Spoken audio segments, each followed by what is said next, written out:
Hey folks, this is Dr. Moser here, and this is another edition of just kind of my diary, my journal, sharing with you what I'm learning and going through. So um, today I've been reading the book of John, and I use a little highlighter to highlight some of the areas that just the verses that pop out to me, and I have a couple sermons that I listened to in the last couple days, so I'm just going to cover those. Um, in chapter 1 of John, one of the big things that popped out was in 17, you see, Moses gave us rules to live by, but Jesus, the anointed, offered us gifts of grace and truth. So that's a verse that really popped out to me. Also in the chapter 1, there's a guy named Nathaniel, and he was a big leader in the churches back in the time, and he comes in the middle of the night to talk with Jesus because he didn't want anybody else to know. And he mentions that you know uh, that he believes Jesus is telling the truth of what's going on. um, and Jesus says, Nathaniel, if all it takes is for you to believe is my telling you I saw you under the fig tree, and this is what I really like, then what you will see later will astound you. And just the excitement of the future, and especially what God has in store for us, what will he show us will astound us. In chapter 2, it's the story of how Jesus gets really upset when the folks in the church are selling stuff and making a profit and things like that, and he flips some tables and really shows his strength and his passion in that realm. And let's see, I'm just gonna go through everything real quick for you.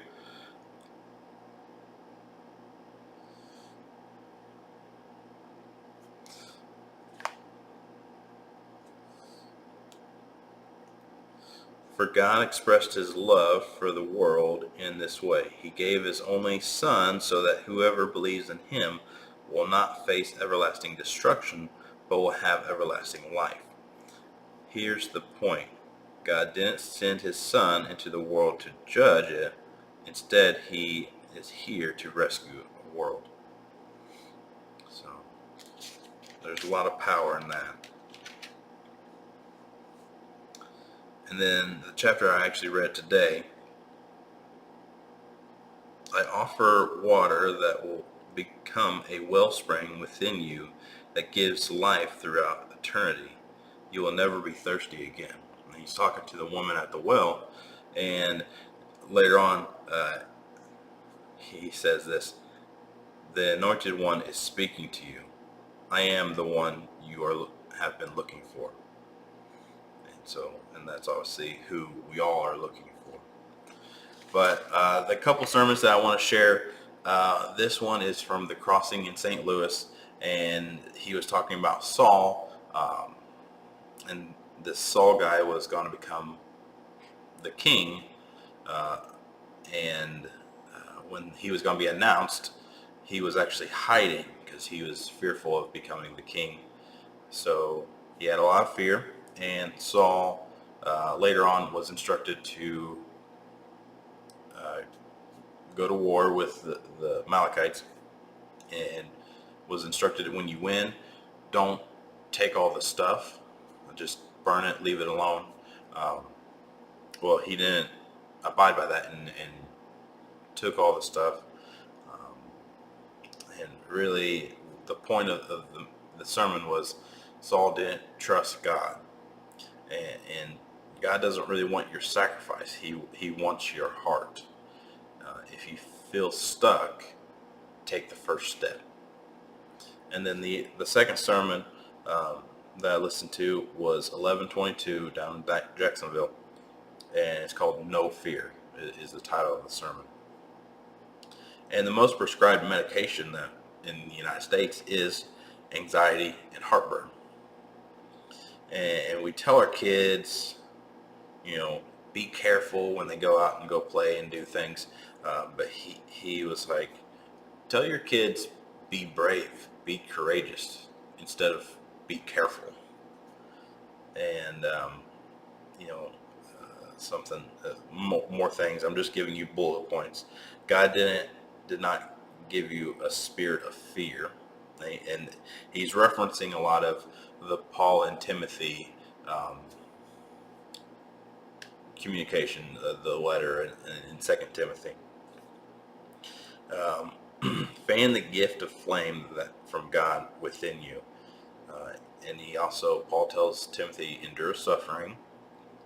And another statement made was, opposite of faith is fear. Because fear is paralyzing to us. And one of the question is, what blessing does God have in store for you, and fear is keeping you from it? And this was a story that the pastor shared. The pastor was telling another pastor his fear, and he doesn't want to let the church down. He doesn't want to let the people in the church down. And then he said, I don't want to let God down. And his pastor friend said, bro, you ain't holding God up. And you ain't holding him up. So I thought that was really neat, because we fear letting people down or letting God down, and we're not holding him up. That's just ridiculous, but we think that a lot. A lie that we often tell ourselves is, you are unworthy of use, something that is in our head. You are unloved. You're beyond repair. And really, fear exaggerates a lot of these lies that we tell ourselves.